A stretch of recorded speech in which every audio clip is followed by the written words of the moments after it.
Saddam Hussein. Saddam Hussein was a bad guy. Disarming Saddam Hussein now. एक यतीम बच्चा और आगे जाकर दुनिया के सबसे बड़े लीडर्स में से एक, जिसके मरने के 20 साल पूरे होने वाले हैं, लेकिन आज भी पूरी दुनिया उसे याद करती है। सद्दाम हुसैन के मुल्क इराक का इस्लाम के साथ बहुत ही गहरा ताल्लुक है, क्योंकि इस्लाम के बड़े बड़े पैगंबर इब्राहिम अलैहिस्सलाम, लूत अलैहिस्सलाम और यूनुस अलैहिस्सलाम सब इराक में ही पैदा हुए थे। लेकिन इन सारे पैगंबरों के बाद भी यहाँ के लोग एक खुदा को बिल्कुल भूल चुके थे और उस एक खुदा की जगह आग की इबादत करने लगे थे। आखिर रसूलुल्लाह सल्लल्लाहु अलैहि वसल्लम के बाद इस्लाम के पहले खलीफा अबू बकर रज़ियल्लाहु अन्हु ने पूरा अरब फतह करने के बाद अपने जनरल खालिद बिन वलीद को हुक्म दिया कि जाओ और पूरी दुनिया में सबसे पहले इराक को फतह करो। और जनरल खालिद बिन वलीद ने ऐसा ही किया, जिसके बाद पहली बार इराक मुसलमानों के कंट्रोल में आया। ये एक ऐसी फतह थी कि इसके बाद अगले 1300 साल तक कोई भी मुसलमानों से इराक नहीं छीन सका। लेकिन आज से 100 साल पहले जब इराक पर उस्मानिया खिलाफत की हुकूमत थी, दुनिया में एक बहुत बड़ी जंग शुरू हुई, वर्ल्ड वॉर 1, जिसमें ब्रिटिश एम्पायर ने पहली बार मुसलमानों से इराक छीन लिया। और इसे छीनने के बाद यहां पर इराक में अपना एक पपेट बादशाह बिठाया। और सिर्फ यही नहीं, बल्कि पूरे अरब में हर जगह अपने पपेट बादशाह बिठाया। बाकी सारे बादशाह तो आज तक अपनी कुर्सियों पर फुल ताकत के साथ बैठे हुए हैं, लेकिन इराक का बादशाह अपने मुल्क को संभाल नहीं सका, क्योंकि कुछ ही अरसे बाद इराक के बादशाह को उसके तख्त से हटा दिया गया और पूरे इराक में एक बहुत बड़ी कंफ्यूजन पैदा हुई और बहुत तेजी से इराक के लीडर्स बार बार बदलने लगे। अब इराक के इसी कंफ्यूजन के दरमियान इराक के एक छोटे से गांव में एक यतीम बच्चा पैदा हुआ, जिसका नाम था सद्दाम हुसैन। कुछ लोग उसे एक हीरो समझते हैं और कुछ एक जालिम डिक्टेटर। सद्दाम हुसैन को देखा, वो भी फिरौन था। लेकिन सद्दाम कोई आम बच्चा नहीं था। उसके पैदा होने से पहले उसका बाप मर चुका था और जब सद्दाम की मां को उसके शौहर के मरने का पता चला, उसने सद्दाम के पैदा होने से पहले सुसाइड करने की कोशिश की। एक यतीम बच्चा होने की वजह से सद्दाम हुसैन को बचपन से उसके दोस्त तंग किया करते थे, जिसकी वजह से कहा जाता है कि सद्दाम हुसैन बहुत छोटी सी उम्र में अपने साथ हमेशा एक स्टील रॉड लेकर फिरता था और जो भी बच्चा उसे तंग करता था वो सीधा उस स्टील रॉड को उसके सर पर मारता था। मतलब सद्दाम हुसैन के दिल में बचपन से डर नाम की कोई चीज नहीं थी। इसके कुछ ही अरसे बाद जब सद्दाम हुसैन की मां ने दूसरी शादी की, सद्दाम का सुतेला बाप उस पर इतना जुल्म करने लगा कि सिर्फ 10 साल की उम्र में अपने घर को छोड़कर भाग गया और जाकर अपने मामू के साथ रहने लगा। और यहां से उसकी जिंदगी हमेशा के लिए बदल गई, क्योंकि उसके मामू का ताल्लुक इराक की एक छोटी सी पॉलिटिकल पार्टी बाथ पार्टी से था। इस पार्टी में सिर्फ 100 या 200 लोग थे जब सद्दाम हुसैन ने छोटी सी उम्र में इस पार्टी को ज्वाइन किया। इस पार्टी में सबको पता था कि सद्दाम हुसैन की एज तो बहुत कम है, लेकिन ये इस पार्टी का सबसे वायलेंट और बहादुर मेंबर है। जैसे ही सद्दाम हुसैन ने इस पार्टी को ज्वाइन किया, इस पार्टी के लोग अमेरिका की CIA के साथ मिलकर उस वक्त के इराक के प्राइम मिनिस्टर को मारने की प्लानिंग कर रहे थे। और ये इतना मुश्किल प्लान था, इसीलिए उन्हें इस काम के लिए बहुत ही खतरनाक लड़कों की जरूरत थी। तो ऑफ कोर्स उन्होंने इस काम के लिए सिर्फ 24 साल की उम्र के सद्दाम हुसैन को चुना। सद्दाम हुसैन ने अपनी टीम के साथ जाकर प्राइम मिनिस्टर की गाड़ियों पर गोलियों की बारिश कर दी। लेकिन इस हमले के बाद प्राइम मिनिस्टर बच गया, जिसके बाद मजबूरन सद्दाम हुसैन इराक को छोड़कर इजिप्ट की तरफ भाग गया। Now, सद्दाम हुसैन का मिशन तो फेल हो चुका था, लेकिन उसकी बहादुरी को देखकर दुनिया के कुछ ताकतवर लोग उससे बहुत इंप्रेस हुए, जैसा कि अमेरिका की CIA। Best $3 billion investment we made. CIA Saddam Hussain को इराक के फ्यूचर लीडर के तौर पर तैयार करने लगी, क्योंकि इसके कुछ ही अरसे बाद जैसे ही इराक में सद्दाम हुसैन की पार्टी की हुकूमत बनी, सद्दाम हुसैन वापस इराक की तरफ आया और सिर्फ 30 साल की उम्र में इराक का दूसरा सबसे पावरफुल इंसान बना। अब इराक एक आजाद कंट्री तो थी, लेकिन इराक के सारे ऑयल और गैस पर ब्रिटिश का कब्जा था। इसीलिए जैसे ही सद्दाम हुसैन के पास पावर है, उसने सबसे पहले इराक के सारे ऑयल और गैस को अपने कंट्रोल में लिया।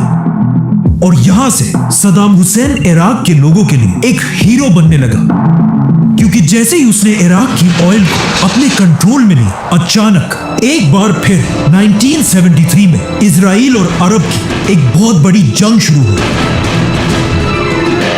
अरब ममालिक ने इजराइल को हर तरफ से घेर लिया था, लेकिन इस जंग में इजराइल को सुपर पावर अमेरिका की फुल सपोर्ट हासिल The थी। United States of America would have to invent an Israel. और इसी अमेरिका की सपोर्ट की वजह से इजराइल ने आसानी से बड़े बड़े अरब ममालिक को हरा दिया। ये देखकर सऊदी अरब के बादशाह किंग फैसल को अमेरिका पर बहुत गुस्सा आया और उसने अमेरिका को सबक सिखाने के लिए सारे अरब कंट्रीज को जमा किया और सब ने मिलकर यह फैसला किया कि हम आज के बाद इजराइल के दोस्तों मतलब अमेरिका को अरब का ऑयल नहीं बेचेंगे। और ये अमेरिका के लिए एक बहुत बड़ा धचका था, क्योंकि उस जमाने में अमेरिका अपना 80% तेल अरब ममालिक से खरीदता था। तो जैसे ही किंग फैसल ने अमेरिका पर यह पाबंदी लगाई, पूरी दुनिया में ऑयल की प्राइस डबल नहीं, ट्रिपल नहीं, बल्कि 4 गुना बढ़ गई। मतलब एक बैरल ऑयल की कीमत $3 से $12 बन गई। अब ये सब तो अमेरिका को कमजोर करने के लिए था, लेकिन इसका सबसे बड़ा फायदा इराक के यंग लीडर सद्दाम हुसैन ने उठाया। सद्दाम हुसैन ने ऑयल की इन नई प्राइसेस को यूज करके इराक को एक मॉडर्न कंट्री बनाया। इराक के हर गांव तक बिजली पहुंचाई, इराक के लोगों के लिए फ्री स्कूल्स और हॉस्पिटल्स बनाए। इन शॉर्ट सद्दाम हुसैन ने इराक को इतना मजबूत किया कि इराक का एक दिनार $3 के बराबर था। और इस सब के साथ साथ सद्दाम हुसैन ने इराक की पूरी आर्मी को अपने कंट्रोल में लिया। लेकिन ये सारी बातें तो एक तरफ, यहां से सद्दाम हुसैन को अपनी जिंदगी की सबसे बड़ी इंस्पिरेशन मिली। अमेरिका में हॉलीवुड की एक फिल्म रिलीज हुई, द गॉडफादर, जो एक माफिया डॉन कॉर्लियोन फैमिली की कहानी है। In my home, in my bedroom. कहा जाता है कि सद्दाम हुसैन को यह फिल्म इतनी पसंद है That was his favorite film. He loves to watch the movie The Godfather. कि उसने अपनी पर्सनैलिटी बिल्कुल बदल दी और इस फिल्म की हर चीज को कॉपी करने लगा। मतलब जैसे कपड़े गॉडफादर का हीरो पहनता था, वही कपड़े सद्दाम हुसैन भी पहनने लगा। जैसी टोपी वो पहनता था, सद्दाम भी वही टोपी पहनने लगा। और सबसे इंपॉर्टेंट, दोनों बिल्कुल एक ही स्टाइल में सिगार पिया करते थे। इन शॉर्ट, इन सारी चीजों की वजह से अब सद्दाम हुसैन इराक का सबसे ताकतवर इंसान बन चुका था, इवन इराक के प्रेसिडेंट से भी ज्यादा। तो ऑफ कोर्स सद्दाम हुसैन ने इराक के प्रेसिडेंट को हुक्म दिया कि तुम अब बूढ़े हो चुके हो, तुमसे ना हो पाएगा। चुपचाप रिजाइन करो और सीधा अपने घर जाओ। नाउ जैसे ही सद्दाम हुसैन प्रेसिडेंट बना, पूरी दुनिया ने देखा कि बहुत अरसे बाद बिल्कुल हिटलर की तरह एक नया लीडर सामने आ चुका है। Du jetzt ein Stimme ab, wenn ja! क्योंकि प्रेसिडेंट बनने के सिर्फ 6 दिन बाद सद्दाम हुसैन ने अपने सारे पार्टी मेंबर्स की एक मीटिंग बुलाई और सबको अपने सामने बिठाकर कहा कि मुझे इराक के तख्त से हटाने की एक बहुत बड़ी साजिश की गई है और जिन लोगों ने ये साजिश की है वो सब इस वक्त इस कमरे में मौजूद है। ये सुनकर नीचे बैठे सारे लोगों को सांसें बिल्कुल बंद हो गई, लेकिन सद्दाम हुसैन ने बिल्कुल आराम से सबसे पहले अपना सिगार लगाया और फिर हर उस शख्स का नाम लेने लगा जो इस साजिश में शामिल था।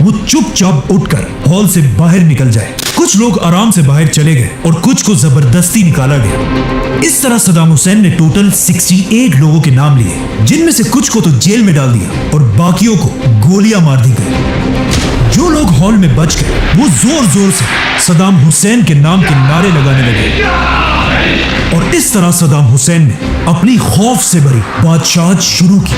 मतलब इस वक्त सदाम हुसैन अपनी ताकत की पीक पर था, लेकिन यहाँ पर उसने अपनी जिंदगी की पहली बड़ी गलती की। सद्दाम ने ईरान के सुप्रीम लीडर आयतुल्लाह खुमैनी पर हमला कर दिया। 1979 में जब सदाम हुसैन इराक का लीडर बना, वहां at the same time Iran में भी एक नई हुकूमत बनी, आयतुल्लाह खुमैनी। इमाम खुमैनी का इनकलाब इतना बड़ा था कि पूरी दुनिया उनसे डरने लगी थी। Iran will never have a nuclear weapon. Khomeini ने ईरान के एक बहुत ही ताकतवर बादशाह को उसके तख्त से हटा दिया था, और अब इमाम खुमैनी बाकी अरब ममालिक के लोगों को भी इंस्पायर कर रहे थे कि वो भी उठे और अपने बादशाहों के खिलाफ बगावत कर दें। इसीलिए सारे अरब बादशाह ईरान के इमाम खुमैनी से नफरत करने लगे थे। और सिर्फ अरब कंट्रीज नहीं, इमाम खुमैनी बार बार अपने स्पीचेस में सुपर पावर अमेरिका और उसके दोस्त इजराइल को धमकियां दे रहे थे। लेकिन फिर भी सबसे ज्यादा और सबसे बड़ा खतरा इमाम खुमैनी से एक ही शख्स को था, सद्दाम हुसैन।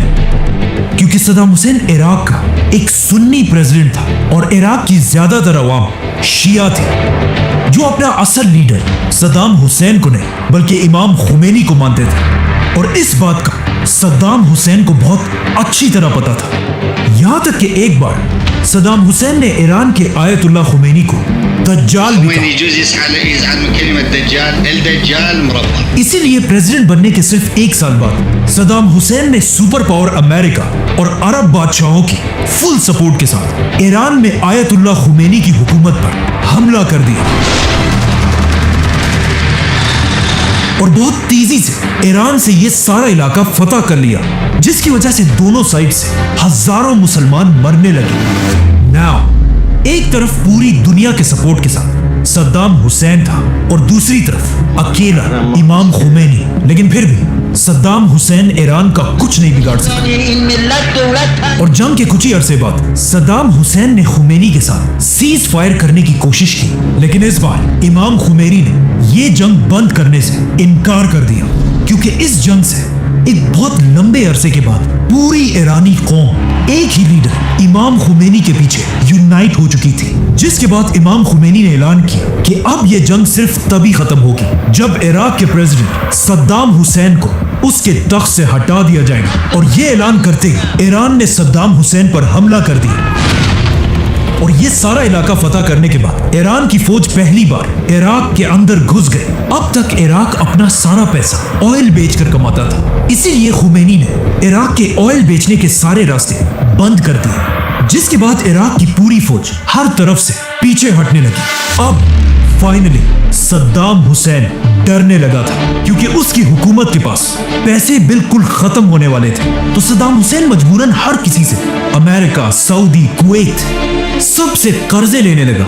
मतलब अब सद्दाम हुसैन के हालात इतने खराब हो चुके थे कि एक दिन एक बहुत ही इंपॉर्टेंट मीटिंग में इराक के हेल्थ मिनिस्टर ने अपने प्रेसिडेंट सद्दाम हुसैन से कहा कि मिस्टर प्रेसिडेंट, मेरा ख्याल है अब हमें इमाम खुमैनी की बात मान लेनी चाहिए और आपको इराक के तख्त से रिजाइन कर देना चाहिए।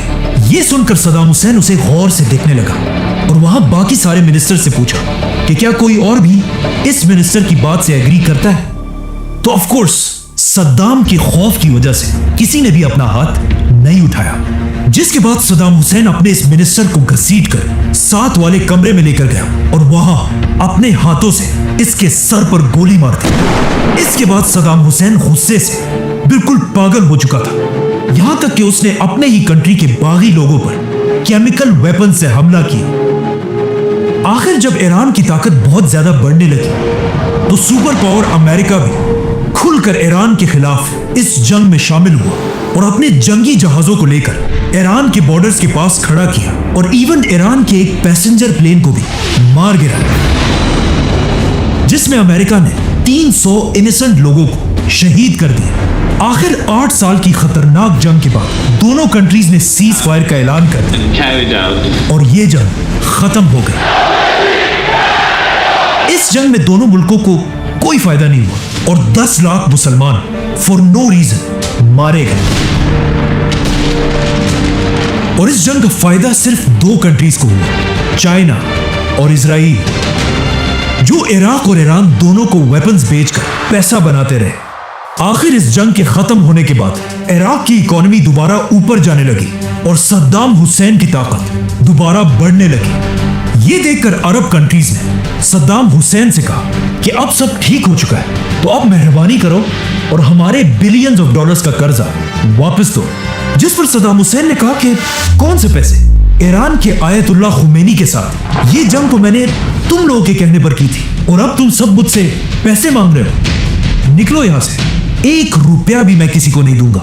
अभी तक पूरा अरब सद्दाम हुसैन के साथ खड़ा था, लेकिन अब सद्दाम हुसैन की ये बदमाशी देखकर अरब के बादशाह उसके खिलाफ होने लगे, और स्पेशली कुवैत का बादशाह। कुवैत इराक के बॉर्डर के पास एक बहुत ही छोटी कंट्री, लेकिन ये छोटा सा मुल्क दुनिया के सबसे बड़े ऑयल कंट्रीज में से है। इसीलिए जैसे ही सद्दाम हुसैन ने कुवैत को उसका कर्जा वापस देने से इनकार कर दिया, कुवैत ने जानबूझकर सद्दाम को कमजोर करने के लिए अपने ऑयल की सप्लाई बढ़ा दी, जिससे पूरी दुनिया में ऑयल की प्राइसेस नीचे आने लगी। और ये इराक की इकोनॉमी के लिए एक बहुत बड़ा धचका था, जिससे सद्दाम हुसैन को बहुत गुस्सा आया और उसने सोचा कि इस छोटे से मुल्क कुवैत की क्या औकात है कि ये मुझे सद्दाम हुसैन को आंखें दिखाए। इसीलिए 1990 में अचानक रात के 2 बजे सद्दाम हुसैन ने अपनी पूरी ताकत के साथ कुवैत पर हमला कर दिया।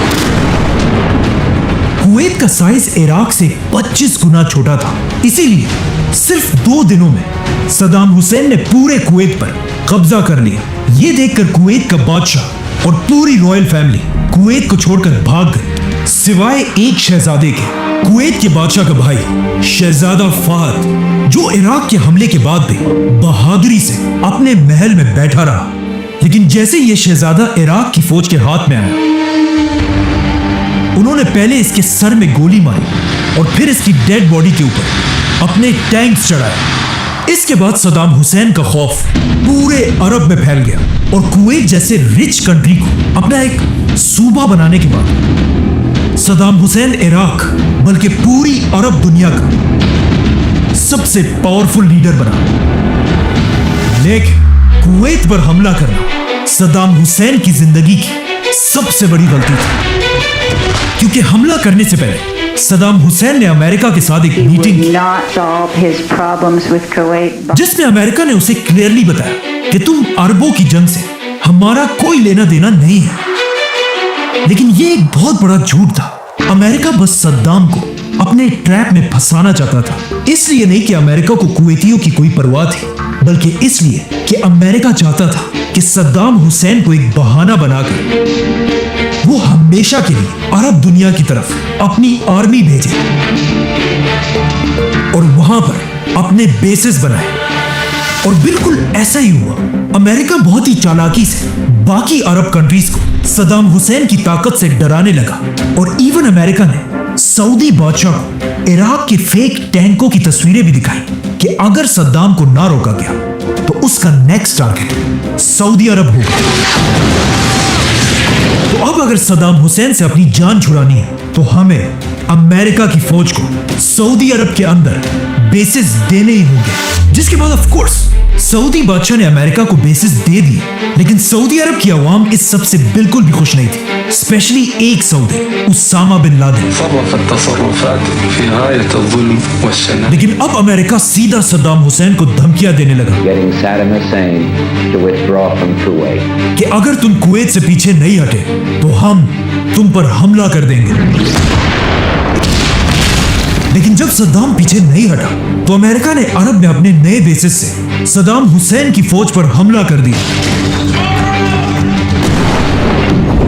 और सिर्फ 1 महीने में पूरे कुवैत को दोबारा आजाद कर दिया। लेकिन कुवैत से भागते भागते सद्दाम ने एक काम ऐसा किया जिसकी वजह से आज तक दुनिया में बहुत सारे लोग उसे एक हीरो समझते हैं। जैसे ही अमेरिका ने इराक पर हमला किया, सद्दाम हुसैन को पता था कि वो अमेरिका का तो कुछ नहीं बिगाड़ सकता, इसीलिए उसने पहली बार अपने मिसाइल्स का रुख अमेरिका के दोस्त इजराइल की तरफ किया Iraqi troops were to enter, we would act. और इजराइल के कैपिटल पर 40 मिसाइल से हमला कर दिया।